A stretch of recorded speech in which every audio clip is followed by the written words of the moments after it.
Saudara-saudara yang kasih dalam Tuhan kita Yesus Kristus, sebelum kita sudah membaca tadi dari Yakobus pasal 3 ayat 13 sampai dengan 16. Di sana sudah dinyatakan tentang hikmat yang dari dunia. Dia menyebutkan bagaimana rupa dari hikmat dari dunia, bahwa hikmat dari dunia tidaklah mendatangkan sukacita atau bahagia, melainkan mendatangkan berpijak, bahkan kekacauan. Oleh karena itu setiap orang harus memiliki hikmat yang dari atas. Dan apa dan bagaimana rupa hikmat yang dari atas, itulah yang kita baca dalam nas kita, yaitu Yakobus 3 ayatnya ke-17. Hikmat yang dari atas yang kita baca di sini, yang harus dimiliki oleh setiap orang yang percaya akan Tuhan. Yakobus memperkenalkannya dalam 3 istilah.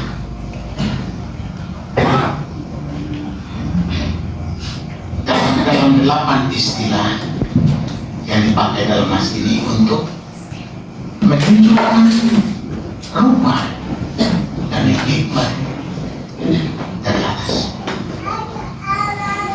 Ada 8, tapi sebenarnya dapat dikatakan 7, tetapi ada 8, ada 2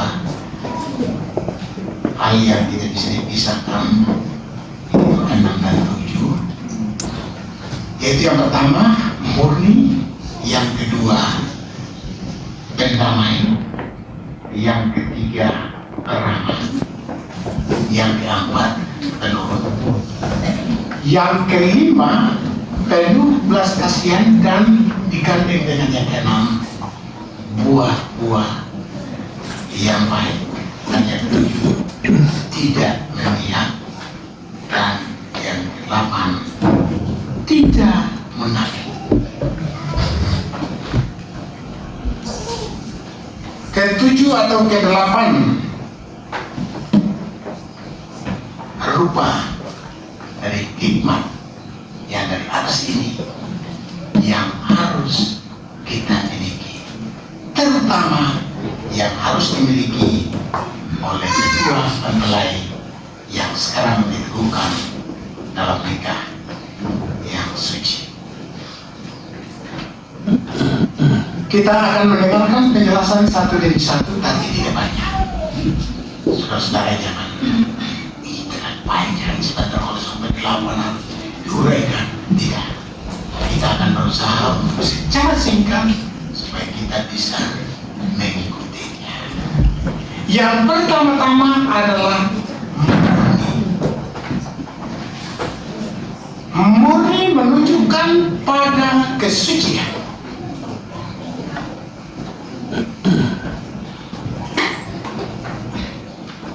Di mana di dalamnya tidak ada yang perlu dicaci, tidak ada yang kurang atau lebih, tidak ada cacatnya, tidak ada pemalsuan di dalamnya. Sifat-sifatnya adalah benar dan asli, tanpa campuran. Murni, ia tidak bersifat lain timur, lain. Perbuatannya juga tidak bersandiwara. Jika ia berkata ya,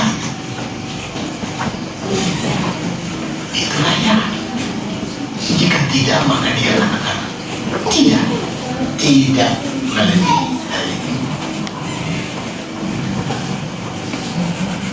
Dan juga dalam kehidupannya, jalannya tidak berliku-liku dan selalu jujur.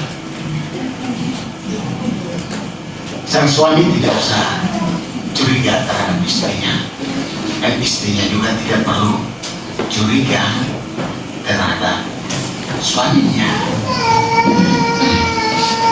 karena apa yang dilakukannya baik dalam perbuatan, dalam berkata dan perbuatan adalah murni. Sebab kita mengetahui kalau di dalam satu keluarga sudah ada kecurigaan, sebenarnya sudah timbul gejala berbijak di dalamnya. Oleh karena itu perlulah kita memiliki hikmat yang dari atas, dan terutama untuk kedua mempelai, dilihatlah hikmat yang dari atas. Yang pertama mulia, dan yang kedua benar. Segala bentuk yang menuju pada pertengkaran dan perkelahian tidak ia sukai. Tentu saja dalam kehidupan kita di bumi ini adalah banyak yang kita hadapi, yang berusaha untuk mencoba memecah belah kita, memecah belah keluarga. Bahkan kadang-kadang dari pihak keluarga kita sendiri yang diperalat oleh iblis untuk merusak keluarga kita. Tetapi kalau sudah ada hikmat yang dari atas, cara khusus yang diberi pendamai, maka pasti tidak akan ada perbicaraan, karena semuanya dia akan usahakan secara damai. Dan sebelum damai itu terwujud, dia tidak akan berhenti. Dia akan berusaha supaya damai itu berlangsung dalam kehidupan rumah tangganya di antara suami dan istrinya, dan juga di antara tetangga dan teman-teman lainnya. Dan bila damai itu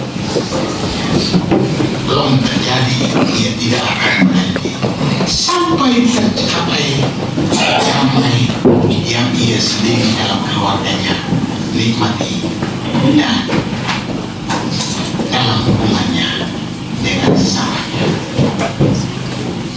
Orang-orang yang berhikmat, yang memiliki hikmat yang dari atas, mereka sama sekali tidak keberatan untuk mundur satu langkah, untuk maju dua langkah. Hal itu tidak terlalu berat baginya, karena sifatnya adalah berdamai. Sebab memang kita membaca di sini tadi, hikmat itu sendiri lahir dari kelemahan yang menghasilkan damai sejahtera. Dan yang ketiga adalah beramah. Ya, beramah mungkin kita sudah semua mengetahui, tidak sulit untuk kita ketahui. Beramah lawannya judes, ya, orang katakan judes, tapi sebetulnya artinya suka marah.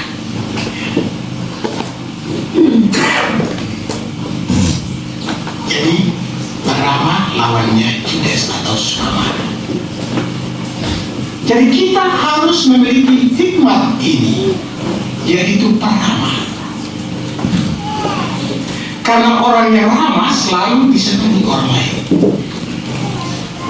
Contoh dari teladan kita adalah Kristus sendiri, yang mempunyai sifat beramah yang harus juga berlaku dalam kehidupan kita sebagai pengikut-pengikutnya atau sebagai orang percayanya. Tentu kedua mempelai sangat menginginkan bahwa pasangannya beramal. Istri sangat menginginkan supaya suaminya beramal. Suami juga sangat menginginkan supaya istrinya sangat beramal. Dalam perjalanan membangun cinta di antara kedua mempelai, mungkin hampir tidak terlihat bahwa dia judes atau cepat marah atau cepat berkata-kata atau cepat memalas pasangannya, karena mereka ketika menjalin hubungan cinta, kasih cinta mereka begitu baru. Tapi sangat sulit kalau sudah menjadi suami istri, kalau sudah menjadi satu keluarga.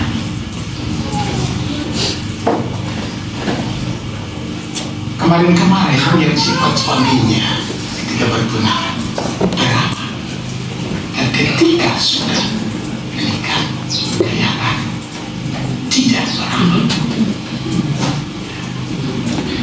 Ia cepat marah, membentak, pukul meja, kasih hancur diri, semua di dalam rumah. Kalau dia sudah mulai emosi, ia akan pukul semua apa yang ada di hadapannya. Sangat penting bahwa dua mempelai memiliki hikmat yang dari atas, yang rupanya adalah beramal. Beramal tidak cepat marah, tidak mendengar, tapi menanggapi segala sesuatu dengan lemah. Ia berkata dengan bahasa yang ramah. Ia tidak berkata kasar-kasar, tapi berkata dengan lemah.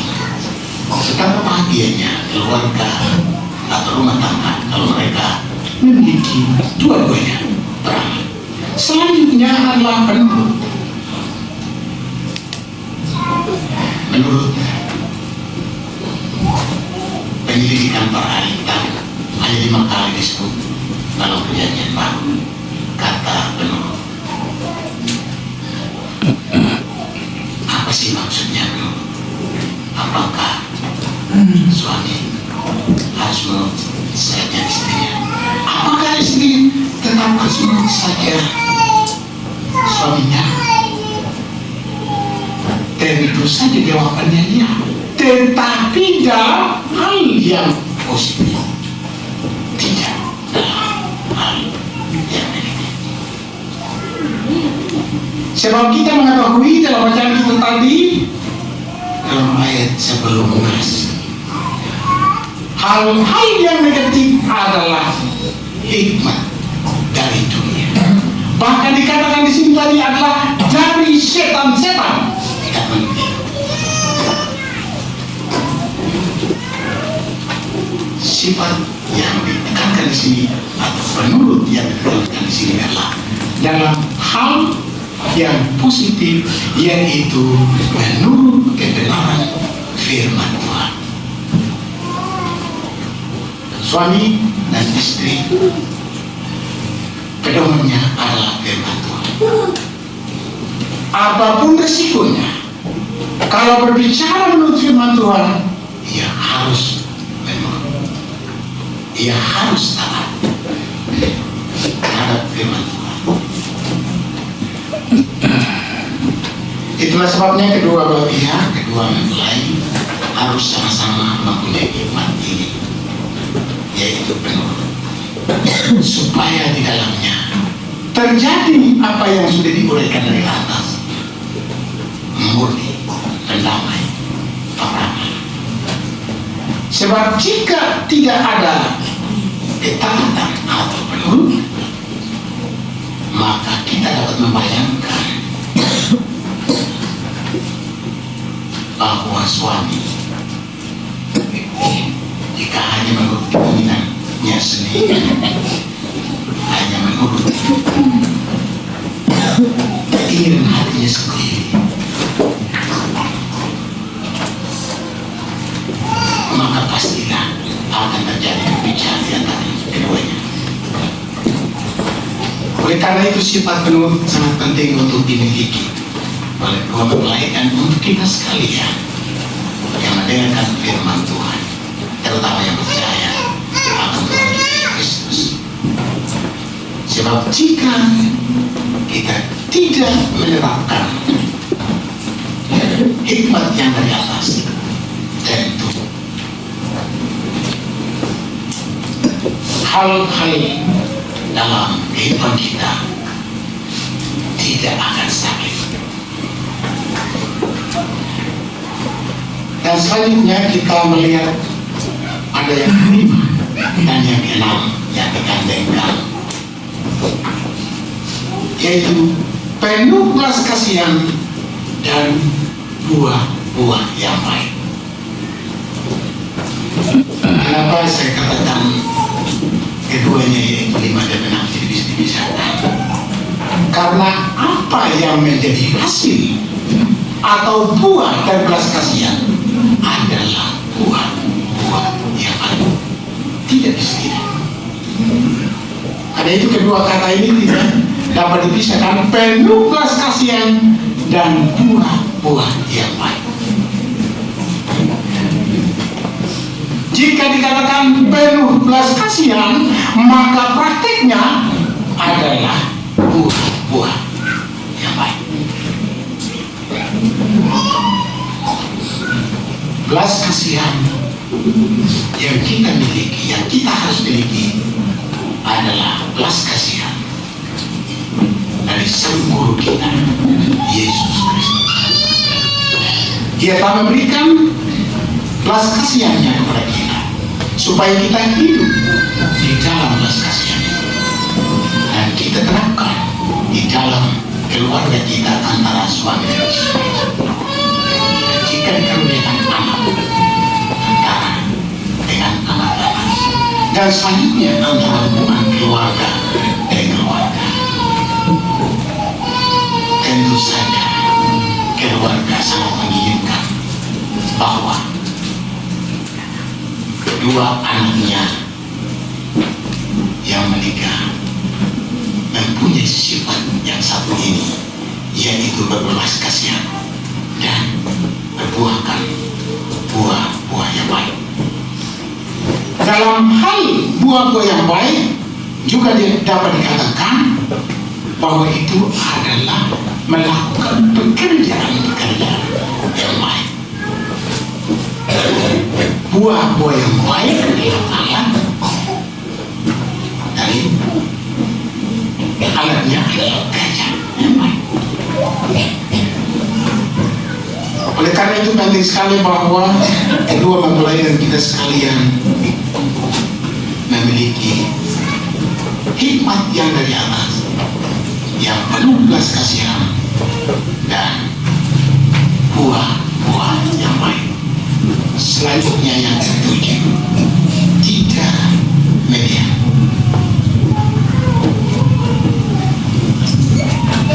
Kalau dalam bahasa kita, dalam bahasa Indonesia sama sekali tidak susah mengerti apa itu tidak media. Artinya bahwa dia netral, ya, dia tidak media. Jadi cukup jelas untuk kita.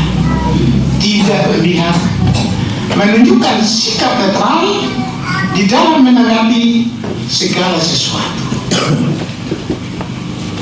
apalagi di dalam mengambil keputusan. Keputusannya tidak berdasarkan isme, melainkan berdasarkan kebenaran. Tindakannya senantiasa adil dan benar, tidak pandang muka, dan tidak bertindak sebagai hakim yang pikirannya jahat. Tidak memihak sangat penting ada di antara kita, dan terutama di antara kedua mempelai.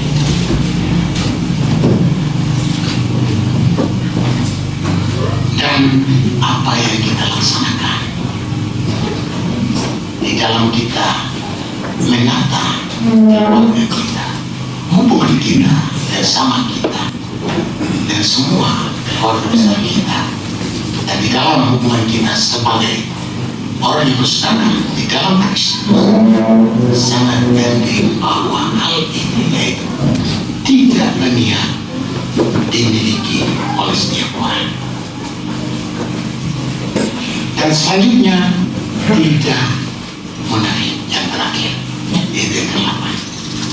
Tidak munafik berarti tulus ikhlas, tidak berpura-pura, tidak ada yang dicurigai dalam segala tindakannya.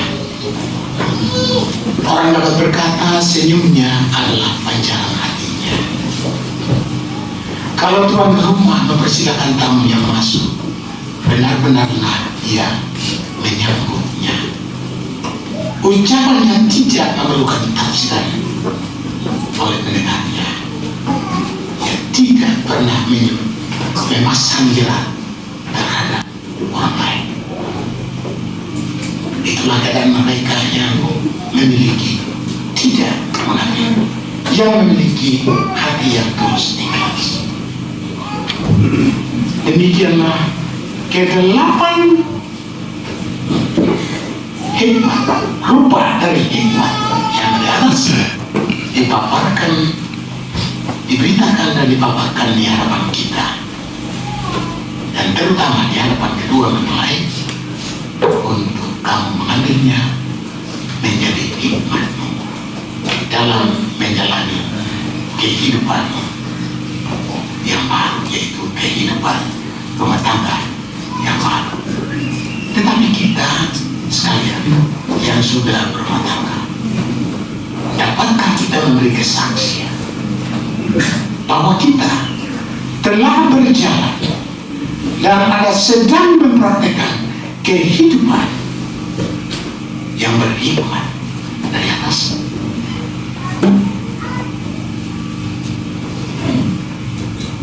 Saudara-saudara boleh menilai hubunganmu sebagai suami istri, hubungan dalam keluargamu, hubungan dalam saudara. Sudahkah kita memiliki hikmat yang dari atas sehingga tidak mudah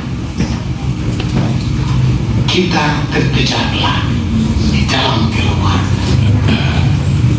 di dalam persaudaraan kita? Jika kita sungguh-sungguh telah memiliki dan mengejar hikmat yang dari atas, betapa kayanya hikmat itu, dan betapa bahagianya mereka yang memiliki hikmat yang dari atas. Tetapi firman Tuhan mengatakan kepada kita hari ini,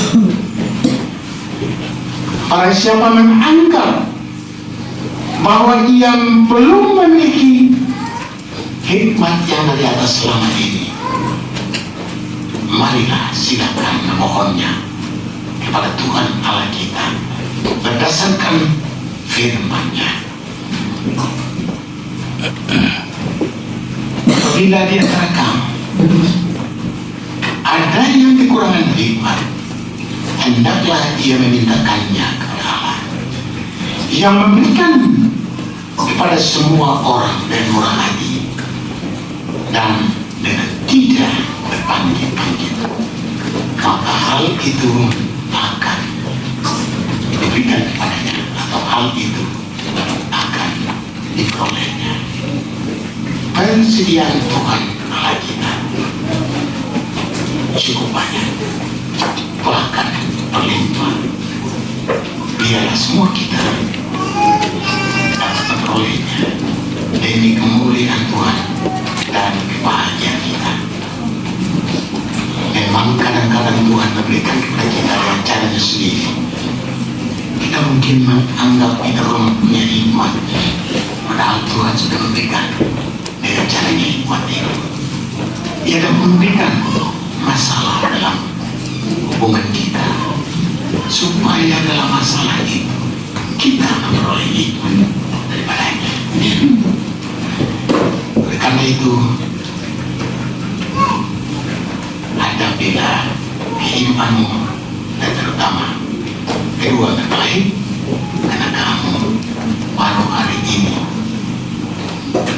akan dibentuk, akan dibangun dalam rumah tangga yang baru. Milikilah hikmat yang dari atas.